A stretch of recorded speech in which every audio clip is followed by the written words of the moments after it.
What's up, everybody? Welcome to Deep in the Plus. I'm your host, Rob Whiteside, and tonight we're going to be talking about an older Disney movie, but we are still staying sort of in the realm of the holidays.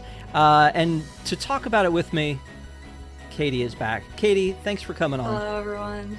So Happy to be back on Deep in the Plus. Yeah, man, it's been a minute. So thank you so much. Just tell us everything you've been doing. Nah, don't worry about it. It's fine. You guys don't want to know. I mean, they kind of do. But I will say that you and I have been doing these for a year and a half, and we've done some good movies and we've done some bad movies. I was not a fan of Mr. Boogedy. That was one of your childhood favorites.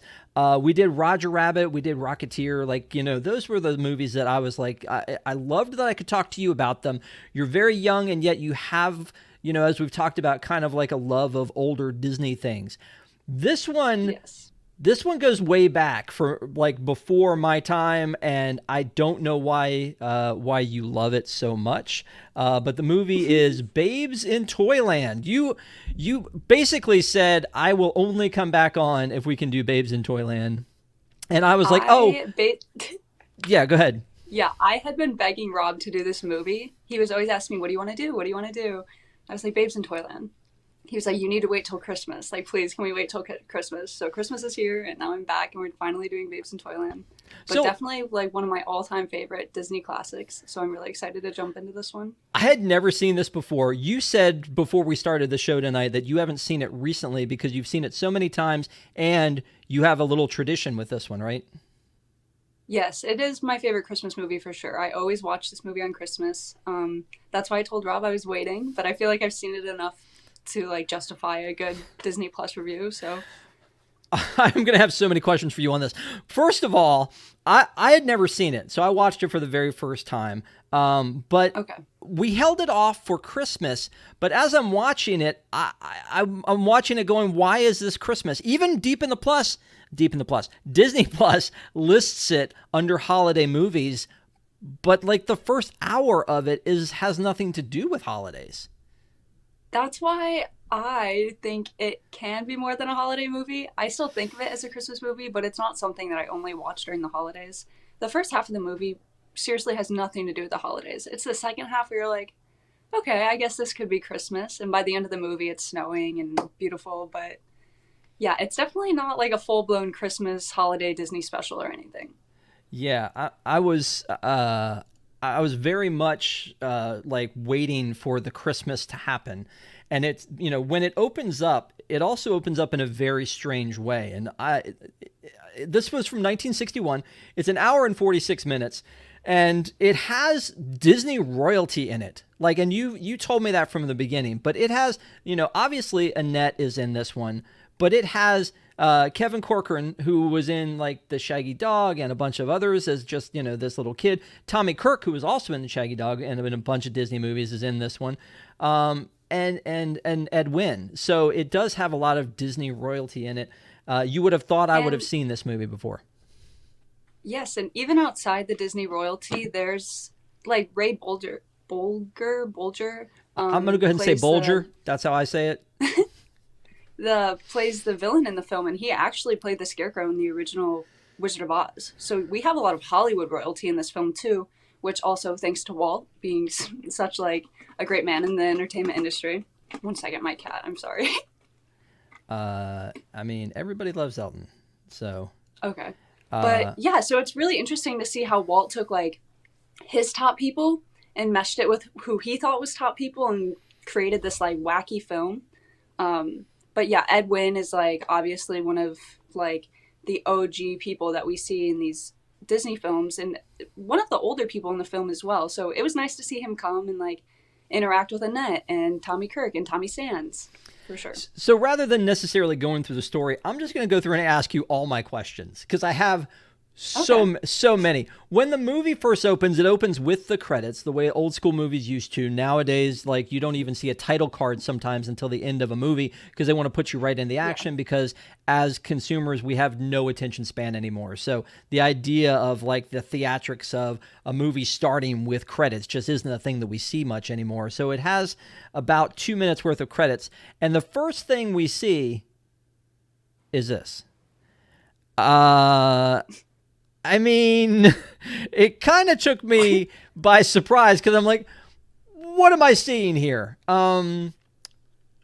So that's Well, Sylvester the Goose, right?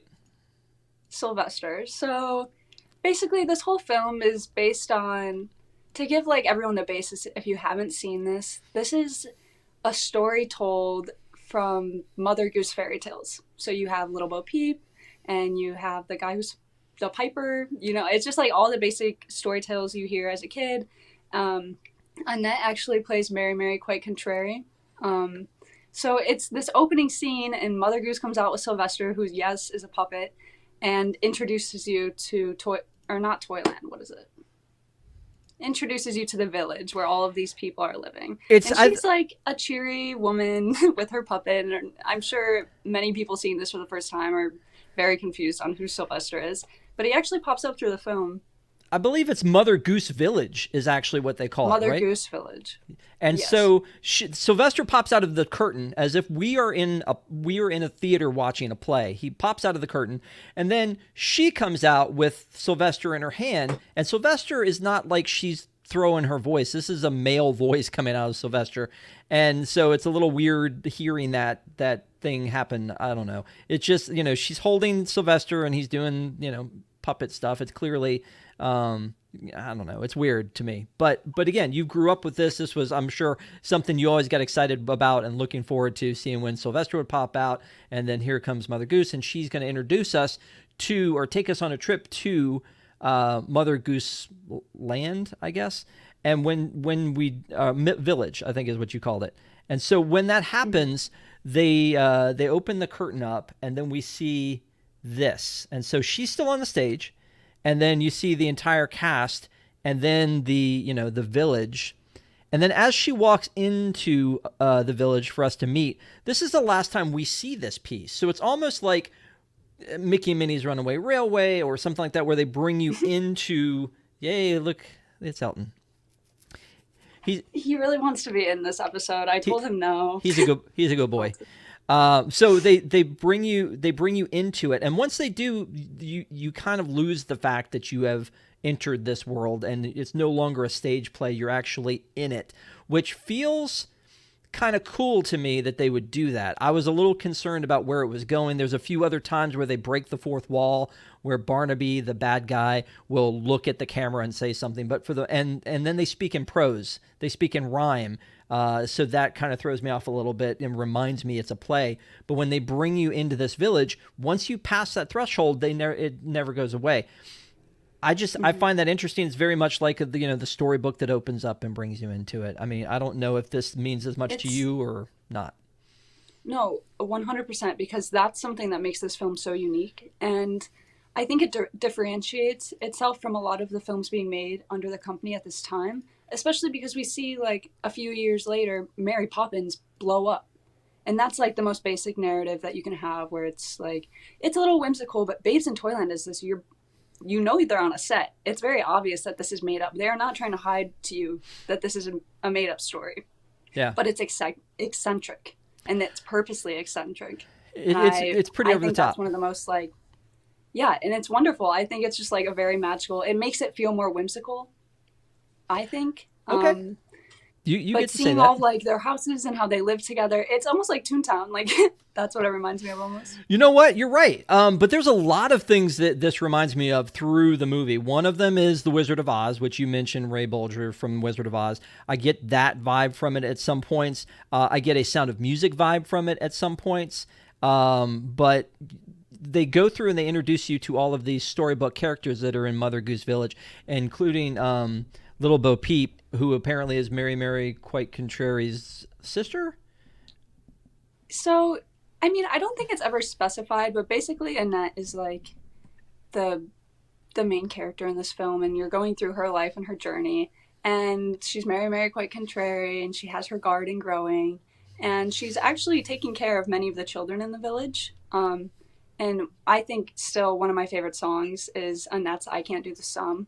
where she's trying to figure out how is she going to afford to take care of all Look, these kids. And it's put a like, pin in that. I have questions about that one. Hold on a second. Let's okay, get back. because the soundtrack is my favorite part of this, so Okay. we will take time to talk about So the soundtrack. let's rewind to the first song where they're introducing everybody and they introduce Little Bo Peep. This goes back to that eccentric thing you were talking about, where the sheep are literally like colored, like they look like they were dyed. I don't know that you could get away with this in 2021 with PETA, but they look like they were dyed to be colors. Which again goes back to that very eccentric thing. And then they introduce Jack and Jill. They introduce the Jack that jump over the candlestick. That was a weird one to me because they go out of their way. Like Little Boy Blue is one of them. But Jack and the candlestick was really weird because it was almost like a reverse limbo that he was doing, where he would go and he would jump over the candle and then he would come back and it would get taller and he would jump over it again and it would come back and get a bit taller. But this is all part of the intro song. What is this first song that we hear when this is going on? It's basically just the welcome to Mother Goose's village. She's explaining everyone who lives here. We see the candlestick, and that scene honestly is interesting. And as a kid watching that, this was always one of my dad's favorite films, so I feel like we did watch it more than other Disney films. But there's a scene and he's jumping over the candlestick, but it's continuously growing. And there's just these like wacky effects throughout the film, especially moving later on, like the toy soldiers, which are like these iconic, like, I don't even know how to describe it, design set pieces that actually a lot of Imagineers that we know and love worked on. I know, I always pronounce his name wrong, Francis X. X Antencio. Mm-hmm. Yeah, he worked on a lot of things for Walt on this film. I think one of the major things was the toy soldier costumes. So it's interesting to see, like, he was pulling people from everywhere to make sure this was eye-catching. But that first opening scene where you hear this song and it's friendly and it's just very fun. That's how I would describe the opening scene. You're excited to see what's in this village. So after they do their introduction to all of us, and we've learned like all the people in the town, the Peter Pumpkin Eater, and we've been introduced to everybody. Everything in the village seems fine. Mary Quite Contrary is in love with Tom. I forget what Tom who. I don't think it's Tom Thumb, is it? I don't think he really has a story. Oh, Tom Piper. Tom Piper. Oh, is he Tom Piper? Oh, yeah. Okay. So the synopsis from Disney Plus on this says all roads lead to magical Merry Toyland as Mary Contrary and Tom Piper prepare for their wedding. So yeah, there's a little bit of weirdness in the fact that they are getting married. I'm not sure that I knew that they were getting married until we learn about Barnaby. And so Mr. Barnaby is the bad guy. But yeah. Before we go there, let me talk first about Tom and Mary, because Annette looks very different in this movie. Because normally we know her with the black hair, and in this one she has this like ginger colored hair, and she's dancing, and then there's Tom Piper with her. I don't know Tom from anything else. I mean, he's got an interesting IMDb, but I mean, he wasn't one of the ones that really stood out to me. So Tommy Sands actually has a long-running history with Annette, which was why he was cast for this role, because they had played interests in films before. He wasn't a major Disney personality that we were used to seeing, but him and Annette have really good chemistry, I think. And even getting into Annette, she's my favorite Disney person of all time, favorite Disney legend. I love her. I collect everything in it. I love everything in it. But this was a weird time in her career because while she was doing this, she grew up under Walt. She was a Musketeer, and you see her evolve, and she was at Disneyland, and she started doing these beach films. And Walt hated that she was doing these beach films. He did not want her doing them. He told her, no bikinis. You have to be wearing one pieces. Like, you are Disney, and you're going to hold that picture. Right. So he begged her, please, I have a starring role for you. Please, I want you to come do Babes in Toyland. So she brought Tommy Sands with her, and she ended up doing this. And it is interesting to see her, like, not in her everyday Annette gear, like, with the black slick hair. Like, she's definitely playing a different different kind of woman in this film, which I love to see because I love to see her differentiated anywhere. But her vocals are amazing. This is still one of my favorite soundtracks she's ever done. But Tommy Sands is good. He's not like anything special. He's definitely not one of the remembering characters from the film. He looks a lot like Frankie Valli, which is interesting because with the pompadour and all that, I'm using big words that I remember old people saying, but I feel like that he that was probably the look for the time. So after they finish their little dance in the village and everybody has been introduced, they pan across to this evil lair up on the hill, which there's an interesting mix of effects in this movie between animation and matte paintings and practical sets and special effects and things like that. It is a very mixed mash to me of all of the tricks that Disney had up their sleeve at the time. But the castle on the hill, or the house on the hill, reminds me of Gargamel's house from the Smurfs for some reason. I don't know why. But so, we go and we are introduced to Mr. Barnaby, who lives in this house, and he's the evil guy, and he is very stereotypically the evil guy of the 50s, maybe earlier 40s, but he is, dastardly, and he has the black cape, and he's got the sneer, and this is Ray Bolger, and he's got this the comedic bit of having the telescope that points down to the village out of his little house. So I mean, what did you think as a young girl watching this movie that you love so much? What was Mr. Barnaby to you? Was he scary, funny?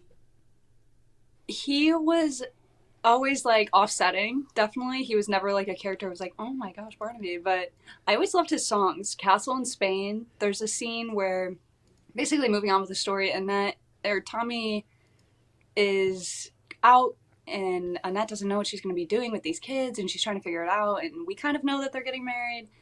But Barnaby has a interest for Mary. So he invites her up to the castle because Tommy goes missing. And Barnaby's basically trying to allude that he wants Annette to come move into his castle with him. And it's very much I don't know if you have seen or any of the viewers have seen, but there are some old television series that came out probably a little bit before this, such as Zorro, the Hardy Boys, and that is really the energy Barnaby gives me, very much pulled from Hardy Boys, some mysterious Scooby-Doo villain.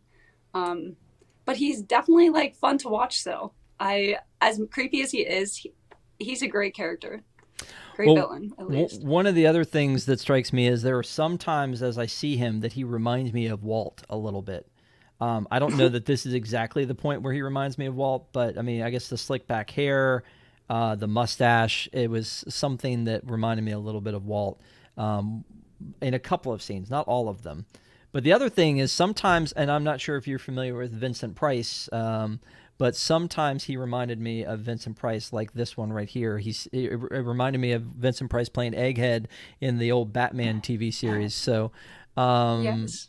But he does this whole bit where he's got two henchmen. He is telling us through telling them what his plan is, and his plan is that Mary is going to come into some money when she gets married, but she doesn't know that, but he does, and so he wants to get married to her, but because Tom Piper is getting married to her, we need to get rid of Tom.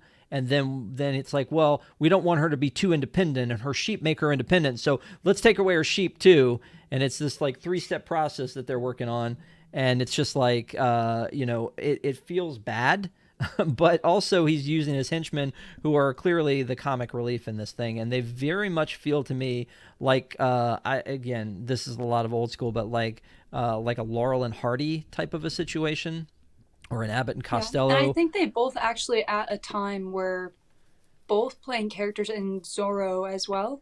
I'm not sure on his name, but the non-vocal actor was actually also Zorro's sidekick in the original Disney television show. So that was always something that I pieced together as a kid because I watched both. So it was always oh, he does both. But I think the two henchmen are actually really good. And even at the end of the film, they're steady through the film.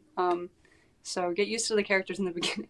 So it's Gonzorgo and Rodrigo. Rodrigo is the one who is the silent one, and again, sort of reminds me of, like I said, Abbott and Costello, Laurel and Hardy, Penn and Teller, almost like that Yeah. kind of comedy duo sort of a situation where the one guy speaks, and the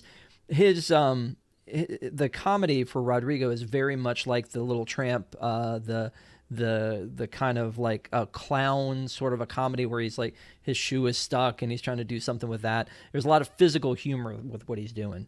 Yeah. And again, they're like the two sidekicks, almost like comic relief for Mr. Barnaby. He sends them off to do the deed. He wants them to kidnap Tom, drown him in the sea, then go get the sheep and get rid of them.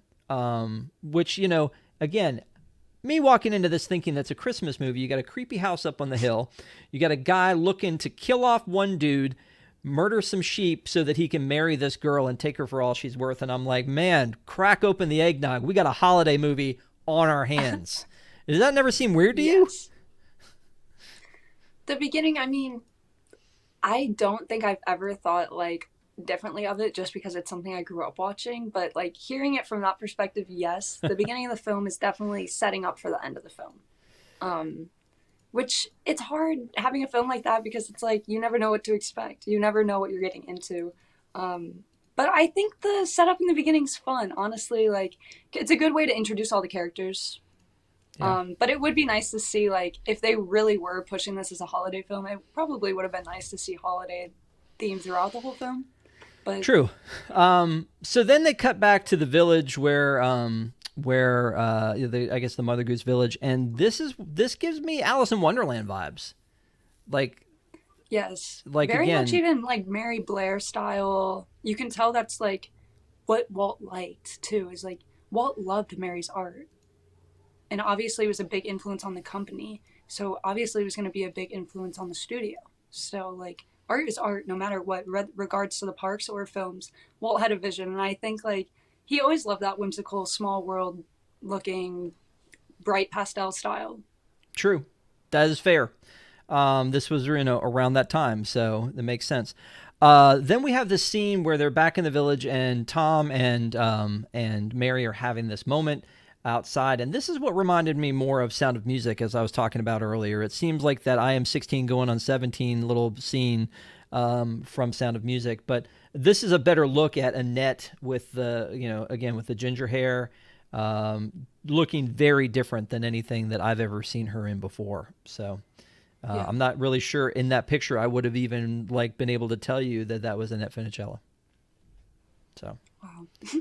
I mean, it's just, it looks very different. There is something very unique about her. So, I mean, I guess I would have been able to pick up on some of that, but I think it's just a very drastically different look for her. Then the other thing is these kids that we were talking about that, are in the little family here. There's this one scene where they're all leaning out the window, and so Kevin Corcoran and his brother are playing, I guess, brothers in this. And so Kevin is the taller one.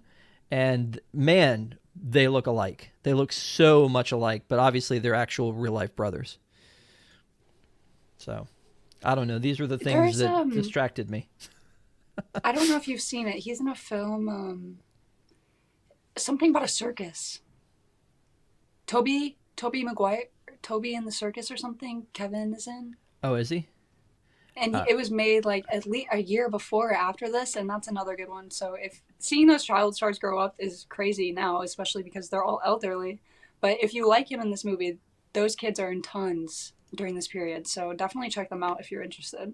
Toby Tyler, yes. Yeah, and he was on My Three Sons, but the one thing that I remembered him from was being Moochie in the Mickey Mouse Club, and then he was in Old Yeller, but he was also Moochie in Shaggy Dog, which I thought was interesting that he would be Moochie yet again. So the kids are in the house and they're watching this whole thing, and they know that Tom and Mary are going to get married. The henchmen have now come to get Tom, to claim Tom. He drops her off. He leaves. There is a comic like comedy scene where they sneak up on him and he's standing there and they use a hammer and they pound him literally into the ground. Like, you can see that he's not on his knees. They knock him down, and there's a physical effect where he goes down into the ground. And there are a lot of little effects like that.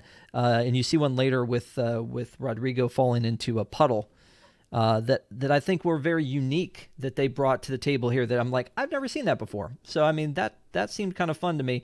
But also, it wasn't cringy. It was just silly. Yeah, this film is silly. Like, that is a great word for it. It is really. There's just a lot of antics, a lot of things like that. There's the part where his foot gets stuck in, and he's like trying to get the water out, and it's just sinking him. He starts sinking into a puddle. So just weird stuff like that. They're supposed to take him and dump him in the sea, but on the way there, they see a split in the road, and they're like, well, we could take him and dump him in the sea, or we could take him to the gypsy camp and sell him to the gypsies. The thing that was funny to me about this is I don't know how many times my father said, we're going to sell you to the gypsies. And I assume he got it from this, because I don't know if that is a thing, but he used to say that all the time. It's like, if I was getting on his nerves, which I probably did a lot, he would say, we're going to sell you to the gypsies. I mean, so. I don't know if it was, I was not alive. I'm not sure if that was a saying, but. I don't know. They do indeed sell him to the gypsies. So they decide to, instead of going to the sea, which again, it's very campy that there's a sign with an anchor that says to the sea, and then another one that says to the gypsy camp. They decide that they're going to double down their money because Barnaby has said, hey, look, when I get my money, I'm going to give you guys a cut for taking care of all this for me. And so they said, they're like, okay, well, if we sell them to the gypsies, we'll get a little bit of money from them, and then we'll get our money from Barnaby. It's a win-win. What could go wrong? So so they get rid of him. They sell him to the gypsies. He has to explain it to Rodrigo like 900 times. And then Mary is in her wedding dress the next time we see her, talking to Sylvester. And then Mr. Barnaby comes in and basically announces that he wants to marry her. And she's like, no, that can't happen because I got Tom. And then our sidekicks come in to explain that they were just with Tom by the sea, and he drowned. Again, holiday classic here, folks. The bride-to-be finds out on her wedding day that her fiancé has drowned a terrible death at sea. And it's hard because I remember showing people this movie not during Christmas, and them like obviously being like, what is this? But watching the first part and then getting to the second part and being like, there's no way this is Christmas right now.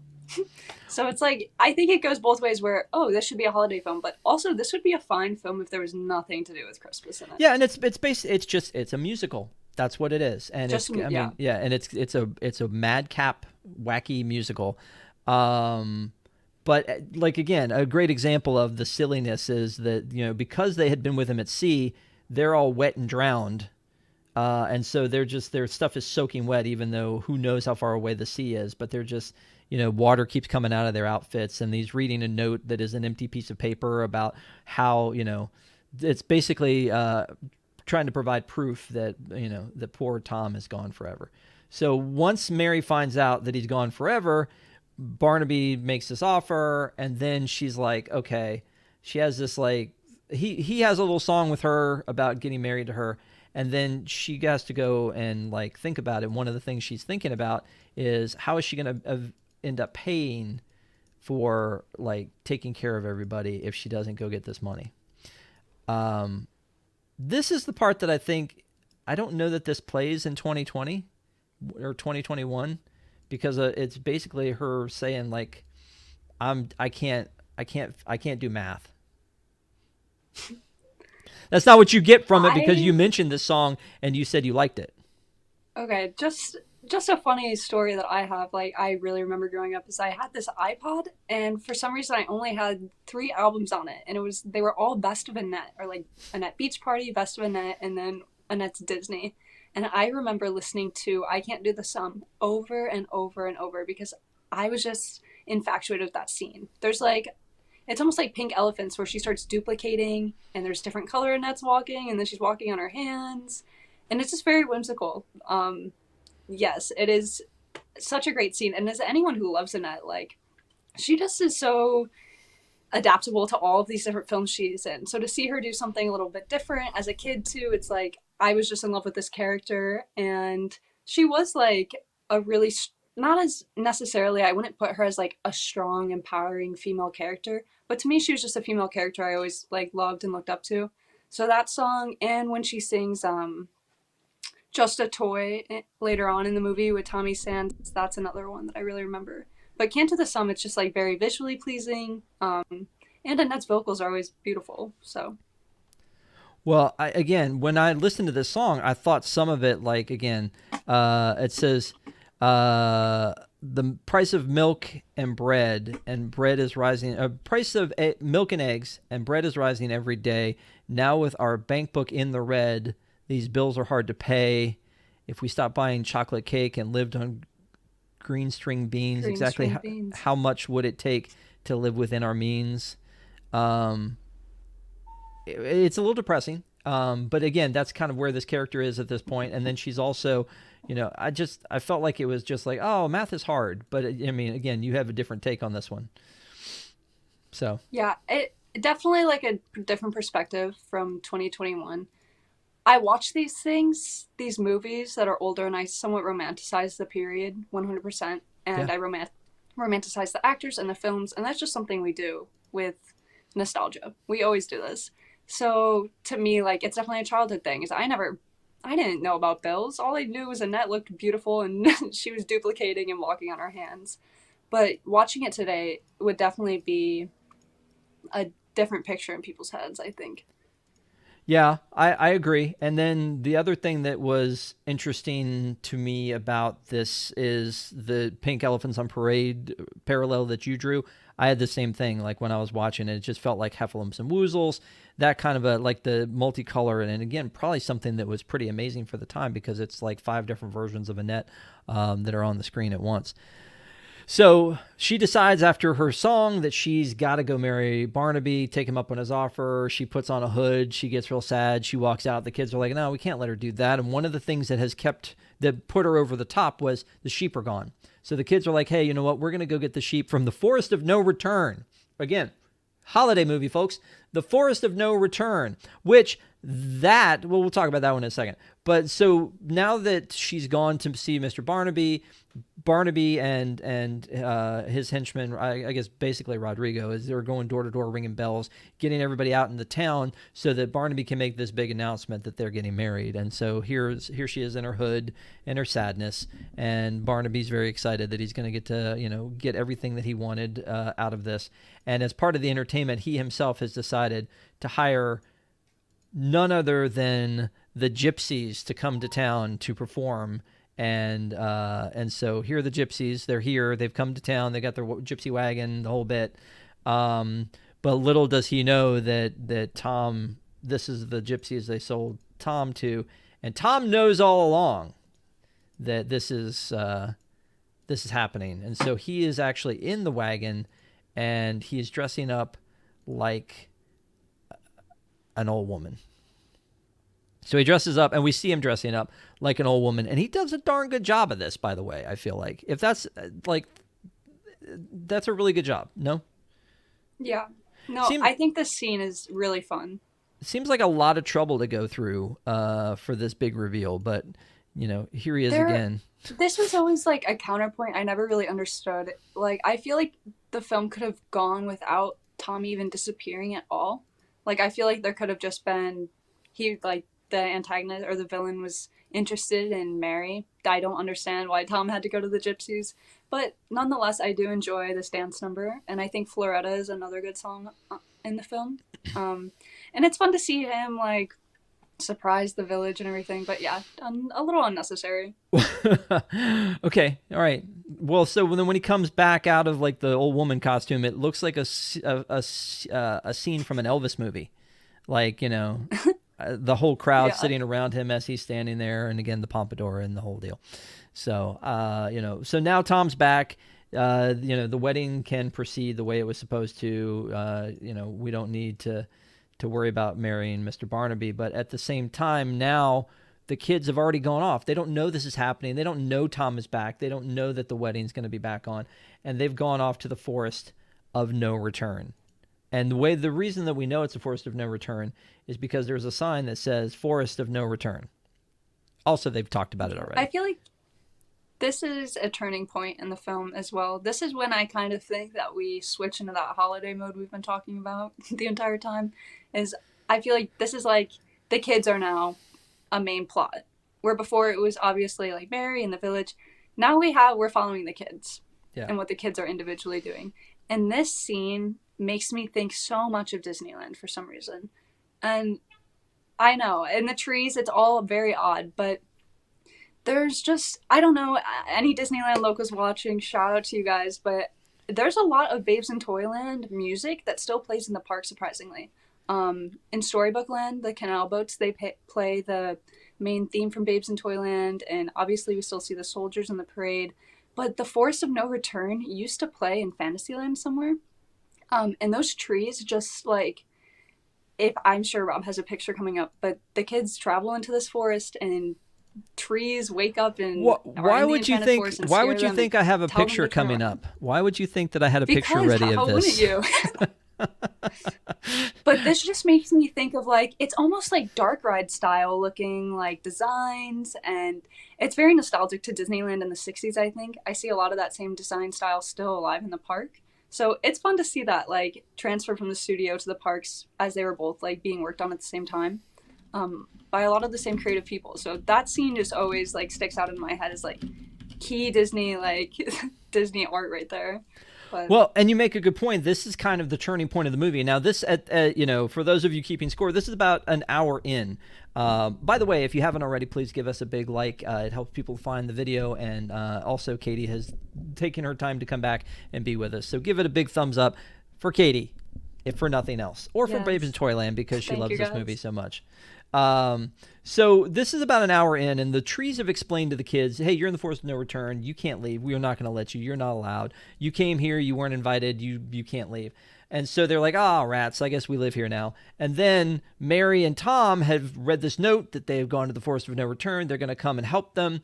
And then they run into the rescue. And when they do, everything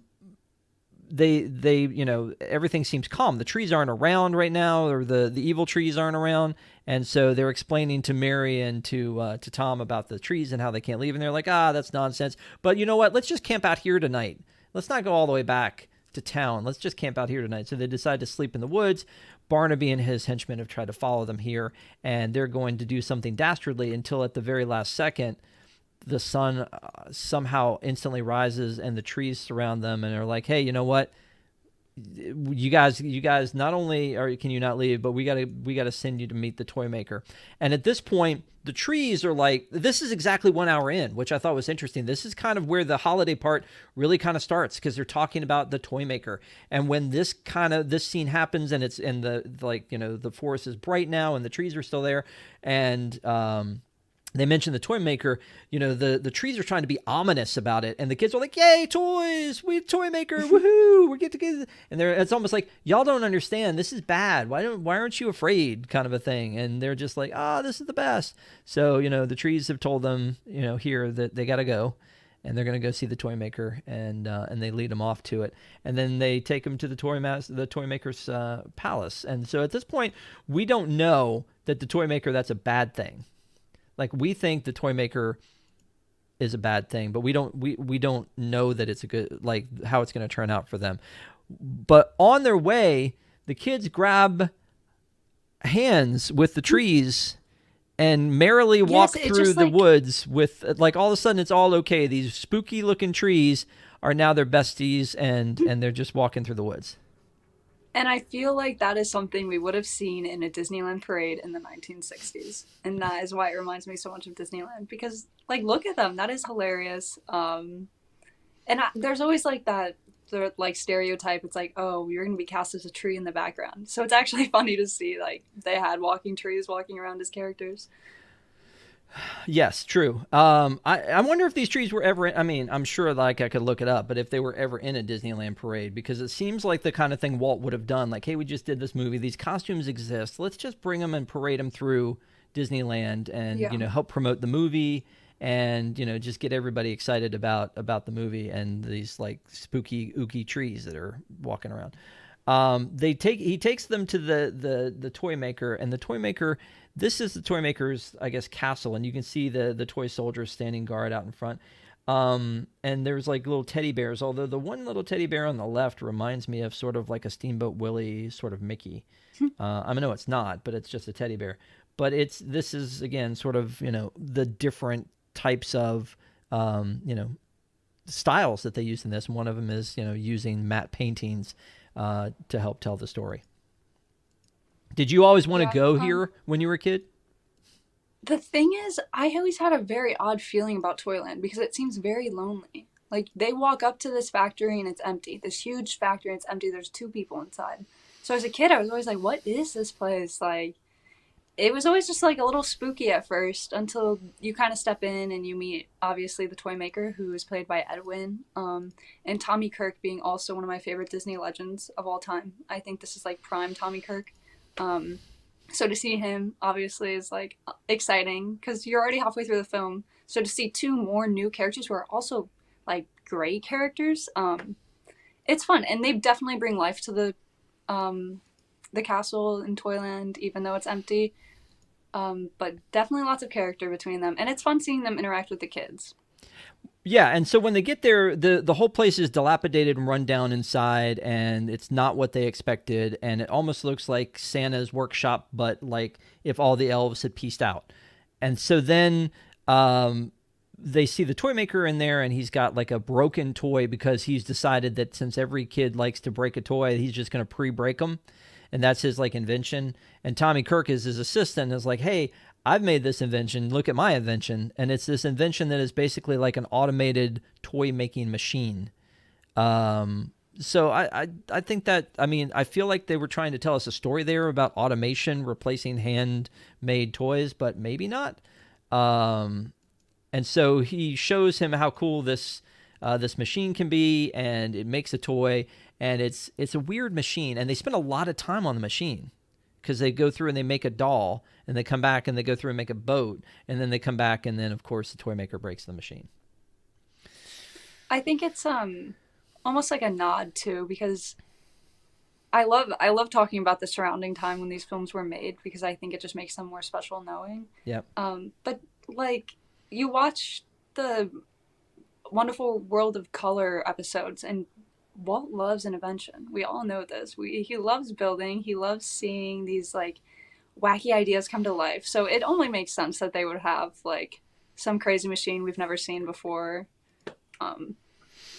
in trial. But there's a whole long scene with the machine about how he has to explain it, and then it works, and then he does it again and it works, and then the toy maker's like, I'm the toy maker here. I'm going to make this work. I'm going to take it up to 11, and we're going to make a whole bunch of toys with it. And so then once they do, it all breaks, it all breaks down. But that's a big part there. And then the kids see all this happening. They come in, they're like, hey, we can help you like make toys if you want, like that's our thing. And he's like, oh, it's already, and he's looking at a clock, he's like, it's already past October, we're way behind, and there's going to be so many disappointed kids. At this point, is the toy maker Santa? I never correlated him to Santa, really. But he's making all these toys, and they have to be done for Christmas. I feel like he's just a toy maker, though. Like, obviously we don't know what Christmas is like in Mother Goose's village, but I feel like I always used to think of him as like, he's responsible for making all the toys for the children, but never really as a Santa type figure. I never really thought about it, I guess. So Santa doesn't exist in Mother Goose? I don't know.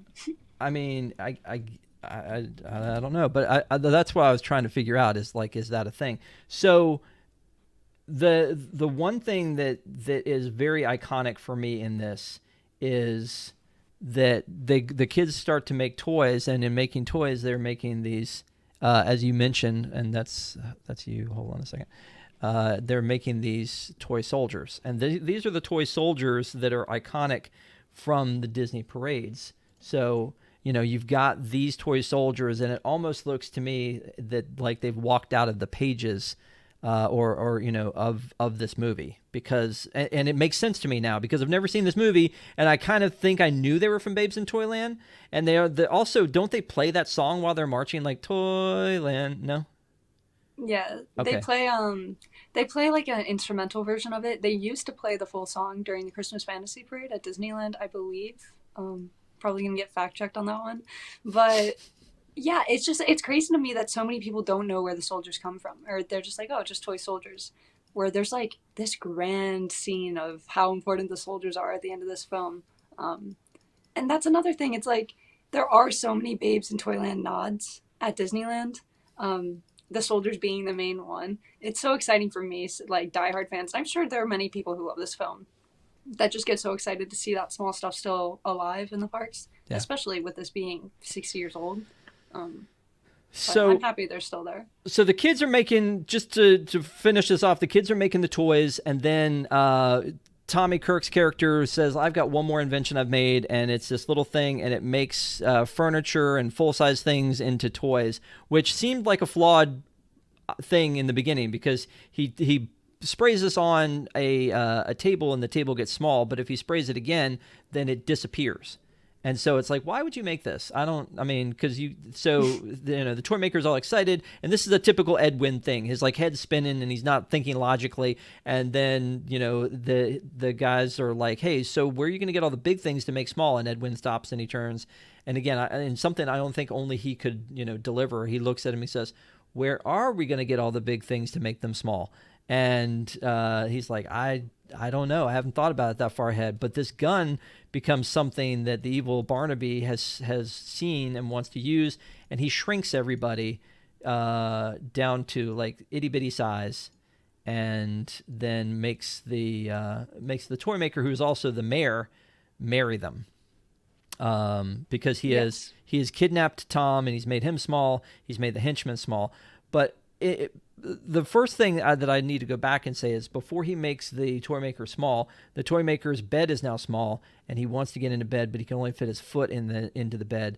And he has a joke where he says, "This is only good if my foot's asleep." That's hilarious. That's the best joke of the movie. No? I don't know. Everyone's hilarious. Yeah. I think I always correlated, if you've seen the original show that played at Golden Horseshoe too, both Edwin and Annette are in it. So, and they have a lot of jokes like that in their performance at Golden Horseshoe. And when I was a kid, before I would go to Disneyland, I would watch all of these specials every year.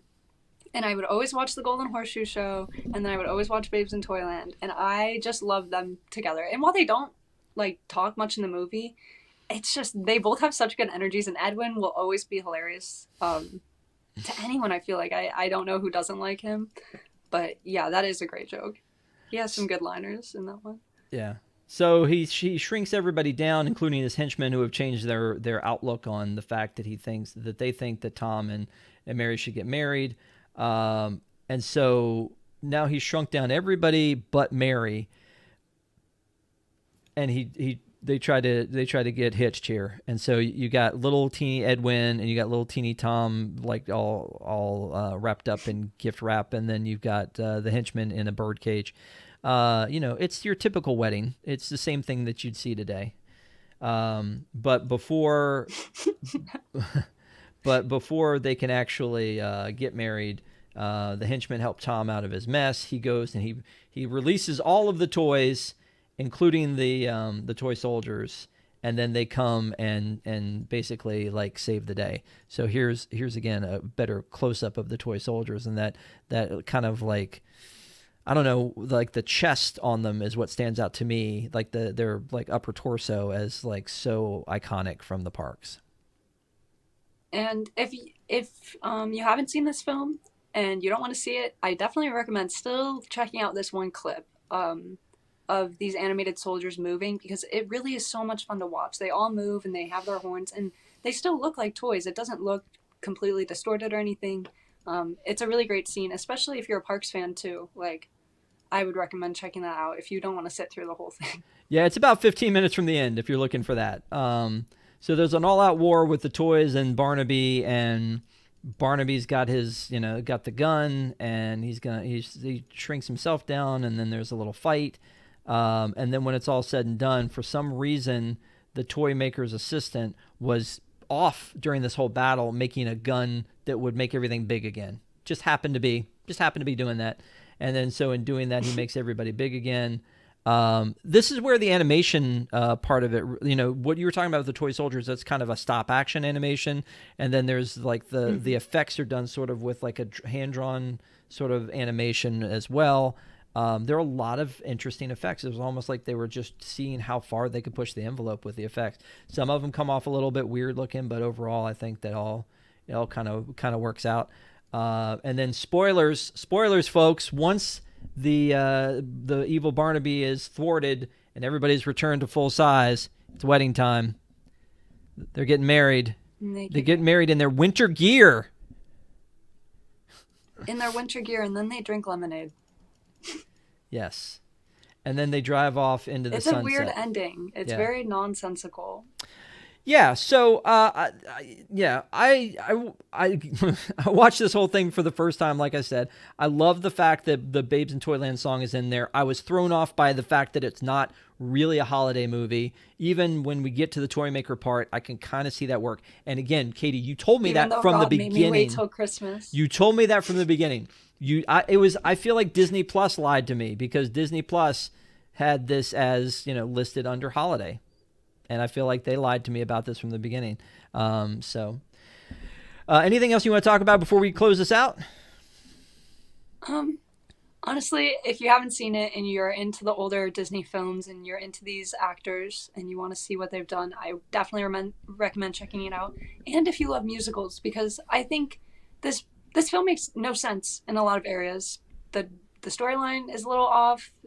There's different plots that are constantly changing throughout the film. But the music is great and the acting is great and it's fun to watch. So if that's what you're in the mood for and you want a little bit of Christmas and a little bit reminder of the parks, check this movie out this Christmas on Disney Plus as always. So you're saying you would recommend it? Oh, of course I would recommend this. Okay. For kids, yes. Because as a kid, I always loved it. Maybe adults would find it a little bit hard to watch.